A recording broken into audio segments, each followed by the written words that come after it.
Bien, pues para mí es una alegría muy grande, muy grande, muy grande estar aquí en esta mañana. Muy grande, más de lo que os podáis imaginar. Dice que a la gente nueva, como que cuando se sube al púlpito, el estómago empieza a hacerle cosquillas. A mí me está haciendo cosquillas desde que llegué a Águila. Estoy un poquito nervioso, pues siempre, cuando se sube uno al púlpito se pone nervioso, pero también descansando en el Señor. Y por supuesto, pues la verdad que muy contento, muy feliz de poder estar aquí en esta iglesia en esta mañana. Bien, deciros que a mi esposa le hubiera gustado venir, pues claro que sí. Y mi hijo dice esta mañana, ¿es que no nos vamos contigo? No, hijo, no. Nosotros teníamos que ir aquí guardando este rebaño.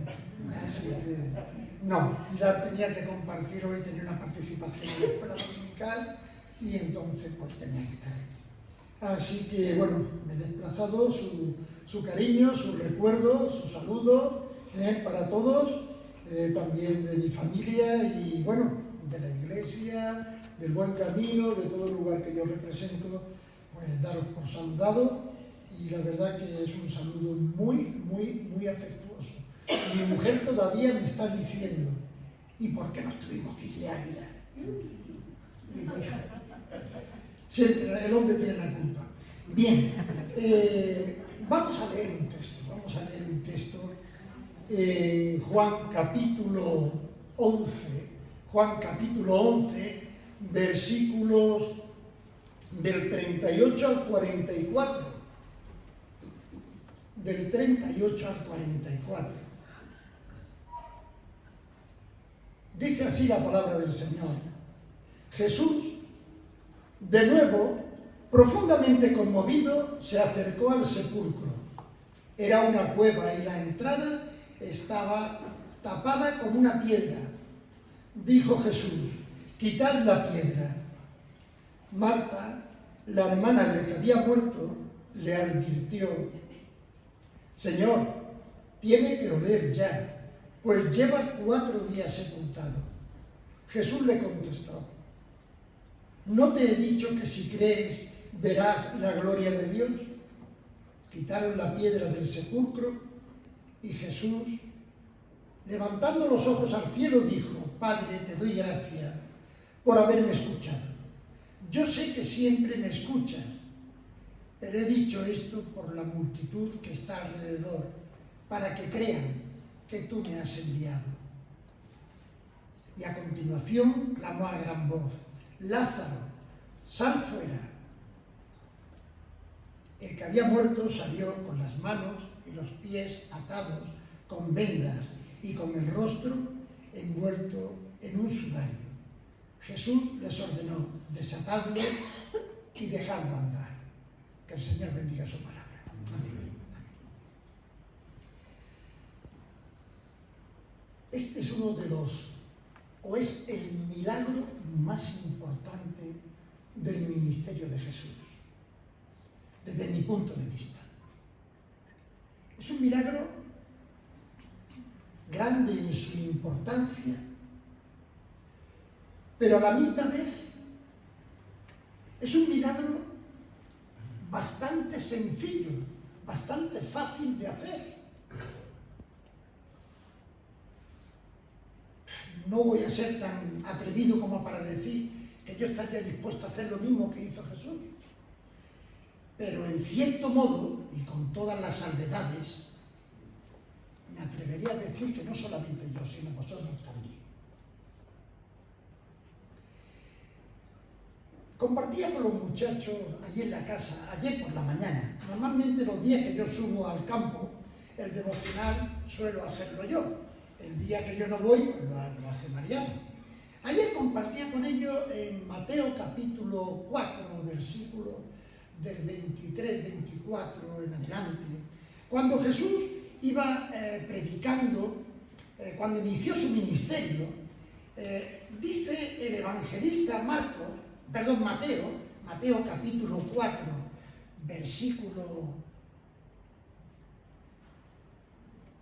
Mateo capítulo 4, perdonadme un momento, que me centre en el texto.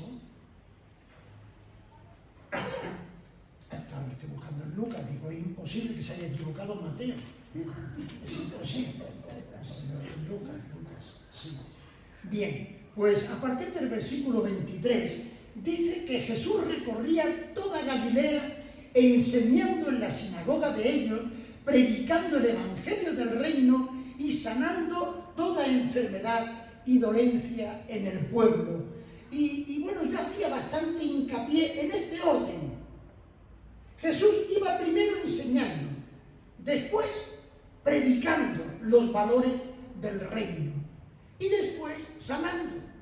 Este es el pensamiento de Jesús y es el pensamiento de Dios. Sin embargo, la respuesta que Jesús tiene, si seguimos leyendo en el mismo texto, dice que la fama de Jesús se extendía por toda Galilea, por todo alrededor, y entonces le traían a todos los enfermos, lunáticos, paralíticos. O sea, eso de la enseñanza como que no iba con ello. Eso de los valores del reino como que tampoco. Lo que sí les importaba es que Jesús sanara a todos sus enfermos. Es la visión del ser humano. El ser humano siempre miramos lo temporal, lo cercano. Ya lo dijo, se lo dijo Dios al profeta Samuel, ¿verdad? El hombre mira lo que está delante de sus ojos. Sin embargo, Dios mira lo que hay en el corazón. Y eso es lo que nos pasa a nosotros. La idea de iniciar el ministerio de Jesús fue para enseñar, para predicar los valores del reino y después, en tercer lugar, para sanar.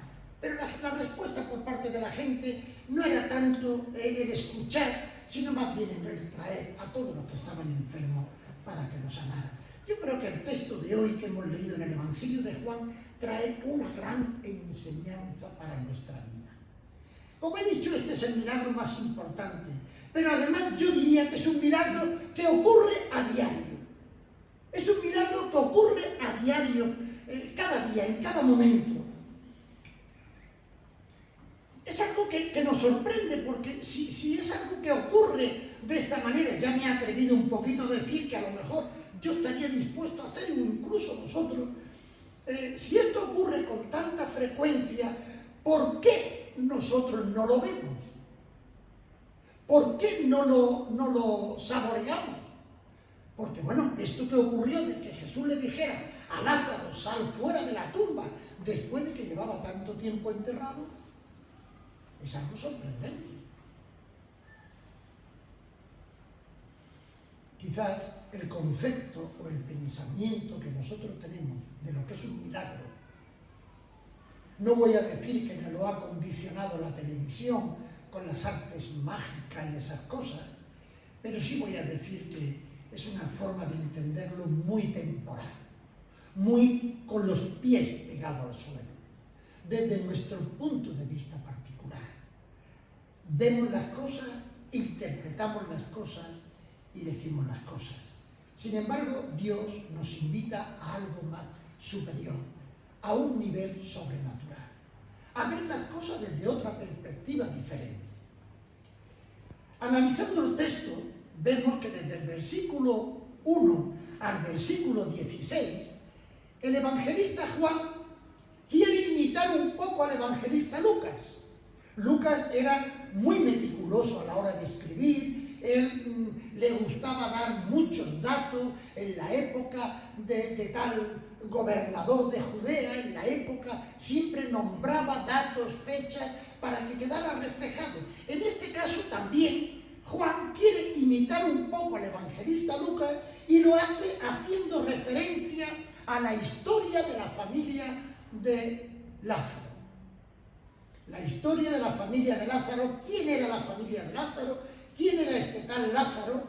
Él habla aquí que su hermana María fue aquella que un día con sus cabellos le secó los pies a Jesús, con sus lágrimas le lavó los pies y con los cabellos se los secó.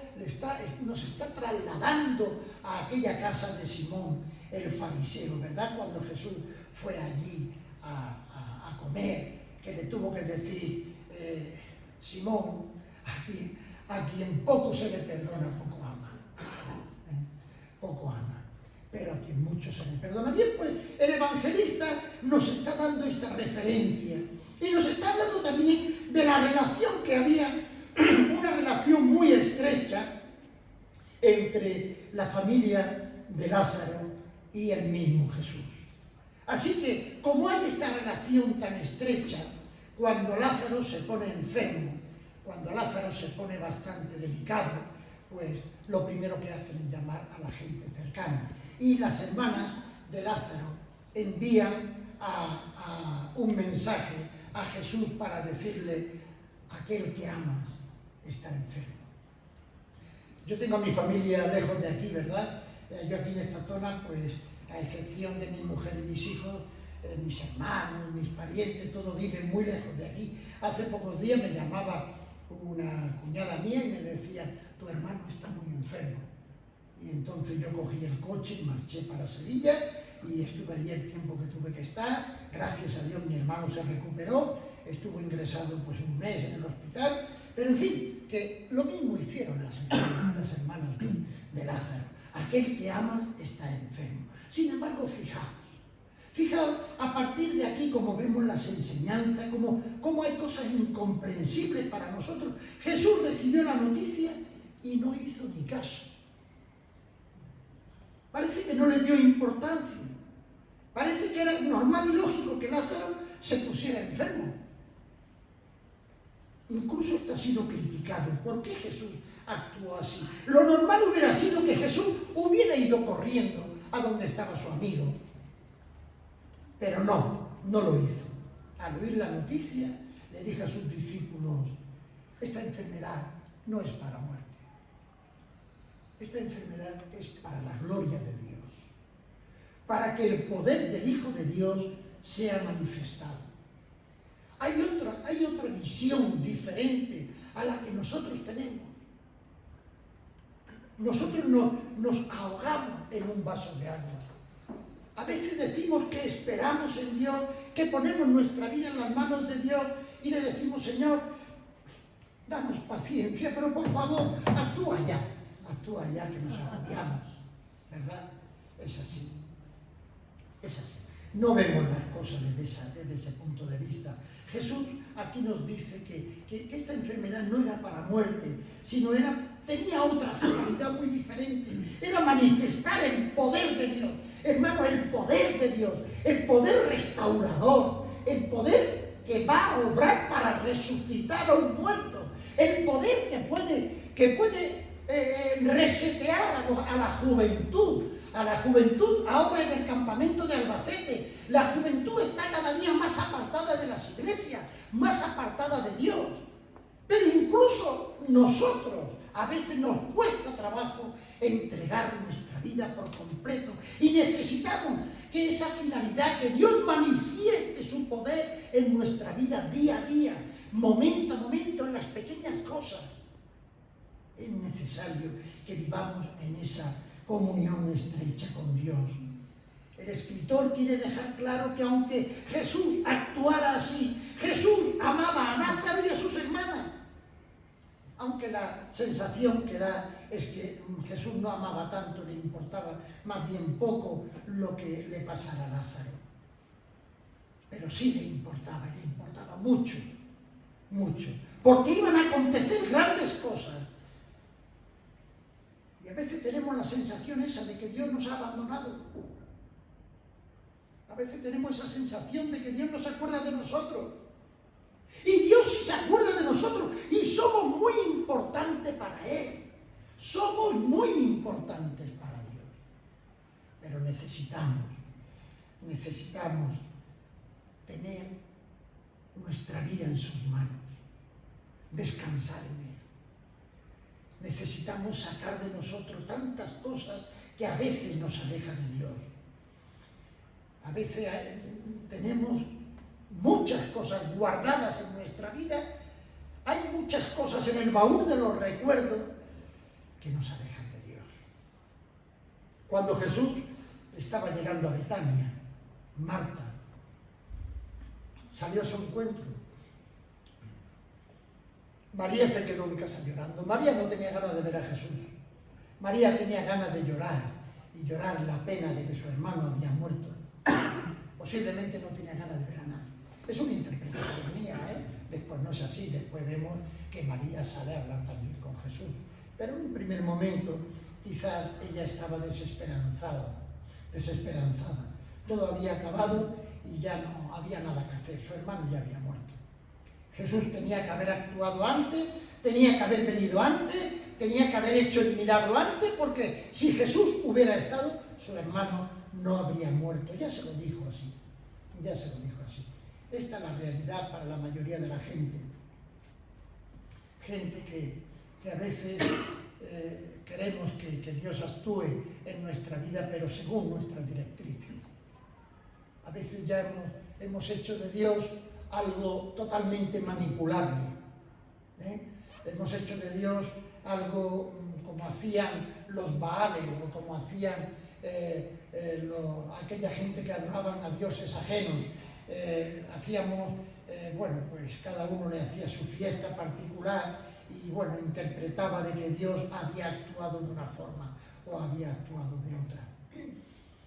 Así que esta realidad de vivir sin esperanza, hundido en nuestras penas, sufriendo fracaso, ocurre muchas veces. Porque Dios no hace las cosas a nuestra manera, como he dicho. Aunque Él está cerca, aunque Dios está cerca de nosotros, aunque Cristo está cerca de nosotros, que fue lo que le pasaba a María, a Marta, Jesús estaba cerca, estaba a 2 kilómetros de donde vivía, de la ciudad de Betania, 2,5 kilómetros. Pero pues resulta de que como Jesús no hizo las cosas como ella, ya todo se había acabado, ya todo había llegado el momento de ya no se podía hacer nada. A partir del versículo 21, vemos que Jesús ya tiene una conversación un poquito más directa. Por estas palabras tan clara y tan rotunda, en este mismo Evangelio de Juan, en el capítulo 6, cuando Jesús hablaba a todos sus discípulos de que Él era el pan bajado del cielo, aquel que comiere de este pan jamás tendrá hambre, y el que bebiere de mi sangre nunca jamás tendrá sed. La gente se marcharon, le dejaron solo. Sus discípulos le abandonaron, hasta el punto de que Jesús le dijo a los 11, ¿queréis marchar vosotros también? Ellos dijeron palabras muy similares a las que vemos en la boca de Marta. Señor, si hubieras estado aquí, mi hermano no habría muerto. Pero yo sé que ahora que todo lo que pidas a Dios, Dios te lo dará. Jesús le contestó, tu hermano resucitará. Marta le respondió, yo sé que se levantará en la resurrección, en el día postrero. Jesús le replicó, yo soy la resurrección y la vida. El que cree en mí, aunque esté muerto, vivirá. Y todo aquel que vive y cree en mí, no morirá eternamente. ¿Crees esto? Ya lo he leído ante nuestra hermana. La respuesta de Marta fue muy similar a la respuesta de aquel impetuoso Pedro. Sí, Señor, yo he creído y creo que tú eres el Cristo, el Hijo de Dios que ha venido a este mundo. Claro que lo creo, pero a veces mi pensamiento, a veces mi impaciencia, a veces mi forma de querer vivir una religión que yo mismo he considerado que es buena, me lleva a apartarme muchas veces de ti. Tenemos que tener cuidado con la religión, ¿verdad? La religión nos aleja la visión de donde tenemos que ponerla. Nosotros tenemos que buscar siempre esa relación íntima, permanente con Dios. Siempre tenemos que buscar eso, olvidarnos de las religiones. Jesús había llegado 4 días después de su entierro, ya no podía hacer nada según el pensamiento de Marta, aunque seguía creyendo que Jesús era el Hijo de Dios. Pero tenía una visión corta. A veces nos pasa eso. Lo tenemos todo. Tenemos el poder de Dios. Tenemos la gracia de Dios. Tenemos el milagro que Dios ha hecho en nuestra vida. Y todavía tenemos una visión corta. Nos cuesta trabajo de entregarlo todo en las manos del Señor. Todo. Eso pasa. Sabemos quién es Dios, Nos ocurre mucho como a Job, ¿verdad? Job, ya al final de su libro, después de haber estado disputando y peleándose con Dios y discutiendo, y Dios le tuvo que decir: a ver, valiente, ¿dónde estabas tú cuando yo creé la tierra? A ver, ¿dónde estabas tú cuando yo me di? Cuando empezó a decirle todas estas cosas, entonces Job dice: Señor, de oídas te había oído, pero ahora mis ojos te ven. Por tanto me arrepiento, ¿verdad? A veces nos pasa eso a nosotros, que sabemos quién es Dios. Sí, claro que sí, sabemos quién es Dios. Incluso creemos en Dios, pero poquito. Tenemos que entregarnos por completo. No sé si os acordáis del llamamiento de Pedro, de Andrés, de Jacobo, de Juan, de Mateo. Si leemos el texto en cada lugar, vemos que ellos, dejándolo todo, siguieron a Jesús. Dejándolo todo. Dejando incluso sus pensamientos, sus proyectos, sus ideas, dejándolo todo, siguieron a Jesús. A veces creemos en Dios y creemos poquito porque nos parecemos mucho a aquel joven rico, ¿verdad? Que como tenía muchas posesiones, le costó mucho trabajo dejarlo todo. Sí, una visión corta. Eso nos pasa a nosotros, le pasaba a Marta y suele ir pasando a mucha gente. Sabemos quién es Dios, pero no confiamos en Él lo suficiente. Más que confiar plenamente en Él, en vez de reafirmar nuestra fe, vivimos un cristianismo light, un cristianismo manipulado, lleno de frustraciones. Eso sí, de vez en cuando vemos cómo lloramos, cómo nos entristecemos, cómo clamamos a Dios: ¿por qué te has olvidado de mí? A veces pues ocurren esas cosas. Vivimos un cristianismo lleno de pena, cuestionándolo todo. Cuando las cosas no salen como uno quiere, pues entonces vienen los problemas. Las cosas salen mal, protestamos contra Dios y contra todo lo que se ponga por delante. Basta ya de tanta queja, hermanos. Basta ya de tanta queja. Tenemos que ver si día a día, momento a momento, con toda la mayor disposición, hemos puesto nuestro todo en las manos de Jesús.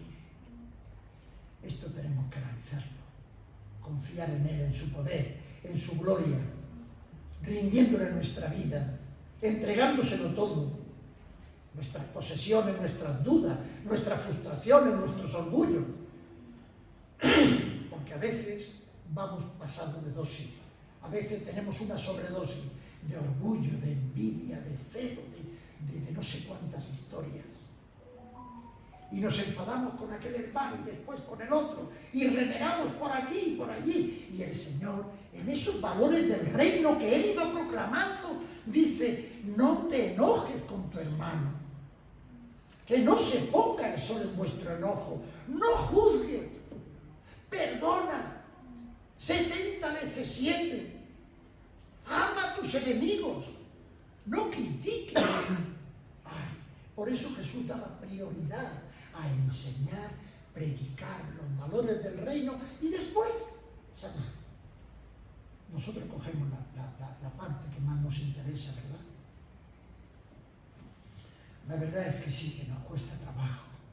Yo soy la resurrección y la vida, dice Jesús. Aquí se acaban todos los problemas. Yo soy la resurrección y la vida. Aquí se acaban todos los problemas. ¿Se asusta el micrófono? Se ha quedado sin pila. Bueno, yo chillo más, no hay ningún problema. Yo soy la resurrección y la vida. El que cree en mí, aunque esté muerto, vivirá. Jesús, al ver el dolor y el sufrimiento de aquella gente, dice que se conmovió y lloró. Pero no lloraba Jesús por la muerte de Lázaro. No, para nada. Ni tampoco Jesús lloraba a lo mejor por haber visto como las hermanas de Lázaro tenían tanta pena, tampoco. Quizás le conmovió mucho más el afecto, el cariño, las enseñanzas que le había dado, las veces que habían hablado del reino de Dios y que estuvieran en esta desesperación. Eso es lo que a él le conmovía. ¿Hasta cuándo, le decía a los suyos, tendré que estar con vosotros? ¿Hasta cuándo vais a creer? Cuando aquel Juan y aquel Jacobo le dijeron, Señor, ¿quieres que oremos al cielo para que baje azufre y los queme? Pero bueno, ¿quién sois vosotros? ¿Qué pandilla? ¿Qué pandilla de gente? Y Jesús lloró precisamente por eso, porque tanto les había hablado, tanto le había mostrado su afecto, tanto momento había compartido con ellos. Además, incluso le habían reconocido, sí Señor, yo he creído que tú eres el Cristo, el Hijo de Dios que ha venido al mundo. Pero todavía estaban desesperados, estaban llorando, la impotencia. ¿Por qué no viniste antes? ¿Por qué? O sea, todavía estaban viendo lo temporal, no eran capaces de mirar a Dios. Todavía no se lo creían. Como he dicho antes, este es el milagro más importante que yo entiendo que hay en el ministerio de Jesús y que podemos encontrar en todas las Escrituras. Yo creo que es el más importante. Y lo digo porque aquí, en este instante, aquí ahora mismo, hay muchas personas que pueden dar testimonio de que un día Dios hizo un milagro en su vida. Yo puedo decirlo a boca llena. Yo me retracto, me voy al lugar donde yo estaba aquel día que Jesús me dijo, ven, y me entran ganas de llorar. Me entran ganas de llorar. Lázaro llevaba 4 días muerto, su cuerpo estaba que echaba olor a putrefacción. Si ya lleva 4 días y huele, mejor dicho, oler, no, dice que la otra palabra, por lo menos en Andalucía se decía mucho, jeder, no sé si gedía, no olía, no, todavía era peor. Sí, ¿cómo iban a quitar la piedra? Pero Jesús insistía, ¿no te he dicho que si crees verás la gloria de Dios? Este milagro acontece a diario, en todo el mundo, en todos los lugares a nuestro alrededor. Y no una vez solo, no, muchas veces ocurre este milagro. Y lo digo porque yo soy un ejemplo, yo soy un testimonio de que yo estaba enterrado en los vicios peores que puedan haber en el mundo, vicios que apestaban. Yo muchas veces llegaba a mi casa y le decía a mi mujer, Pilar, te quiero. Dice, cuando te laves los dientes y cuando te duermas la mona que traes, me lo dice, porque ahora con el aliento que me echas me vas a quemar las cejas. Todos los pecados que me cubrían apestaban. Todos.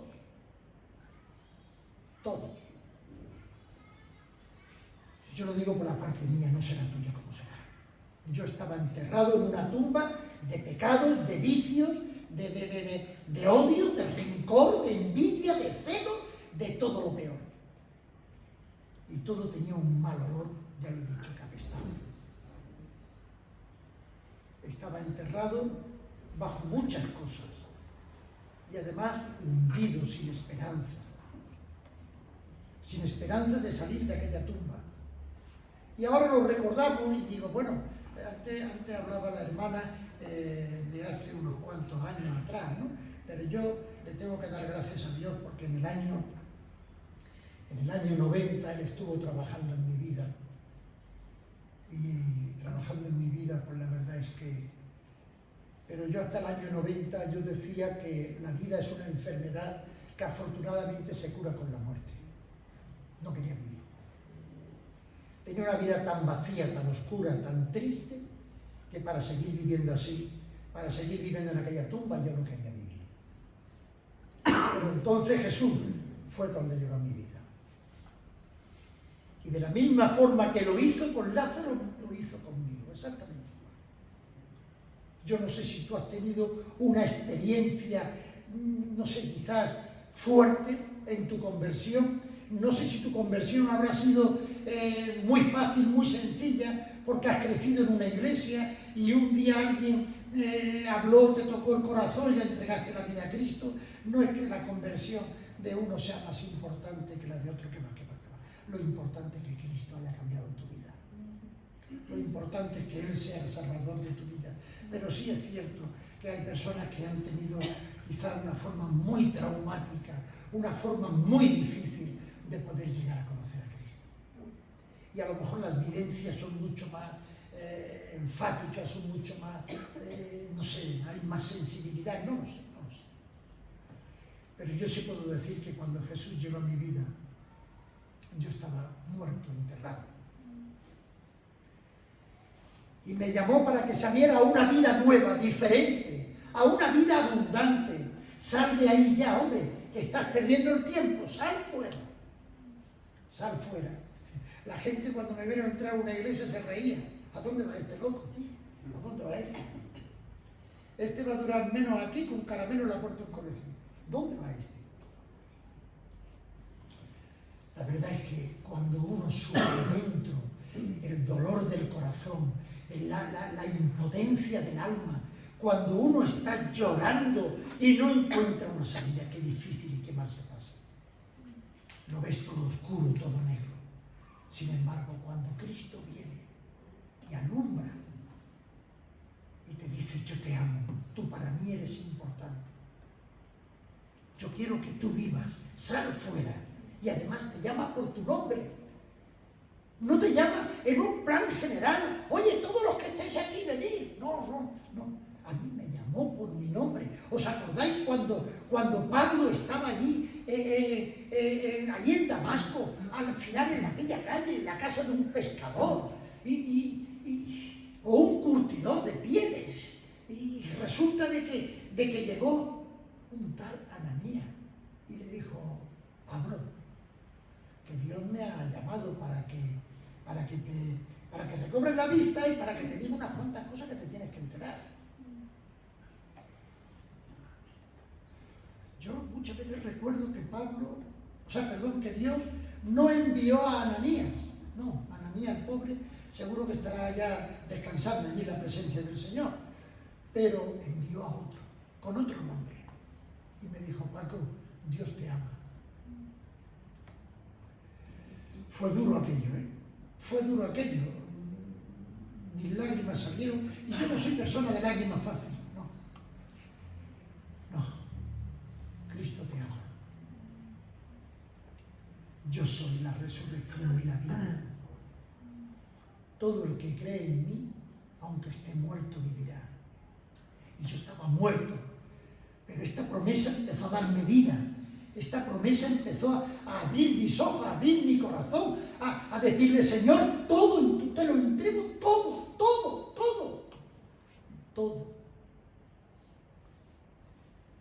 Yo he creído que tú eres el Cristo, el Hijo de Dios que ha venido al mundo. Sí, Señor. Y te lo entrego todo. Así que, hermano, tú hoy puedes decir lo mismo. A veces nosotros, porque somos creyentes, nos creemos que nosotros ya lo tenemos todo hecho, ¿verdad? A veces hay tantas cosas en nuestra vida que aún no las hemos desechado. Y tenemos que entregárselo todo. Todo, porque si no, lo que queda dentro de nosotros nos sigue haciendo daño.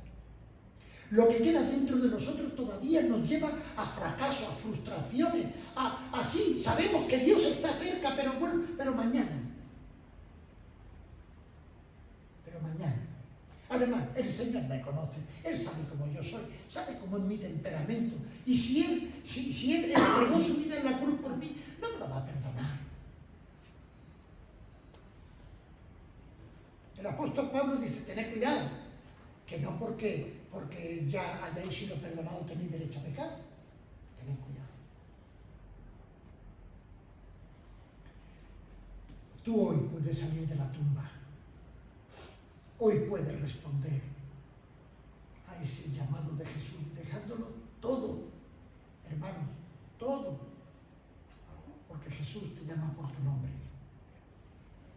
te dice, ve, sal fuera. Deja ahí dentro en la tumba todo lo que no sirve para nada. Sal fuera, a una nueva vida. Una nueva vida en lo sobrenatural, no en lo temporal, no en lo físico, no en el esto es mío y a mí me corresponde y yo decido. No. Una vida en las manos de Dios. Una vida donde Él lo controla todo. Donde Él es el Señor de tu vida. Donde Él decide por ti para que tú llegues a un convencimiento, posiblemente en tu vejez, como llegó Pablo. Ya no vivo yo, ahora es Cristo quien vive en mí. A lo mejor cuando seamos mayores y ya como Pablo, anciano, pues posiblemente digamos esto. Hermano, yo concluyo ya no me hago más el pesado, porque si no voy a repetir lo mismo.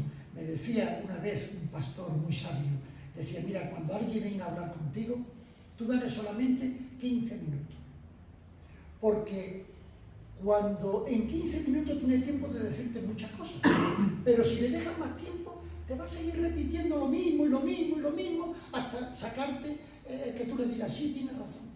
Entonces tú haces nada más que 15 minutos.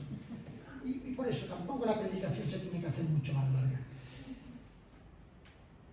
Todo aquel que cree en mí, aunque esté muerto, vivirá.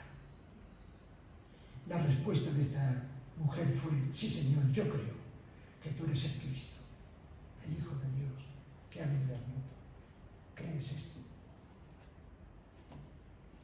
¿Tú lo crees? Pues déjalo todo.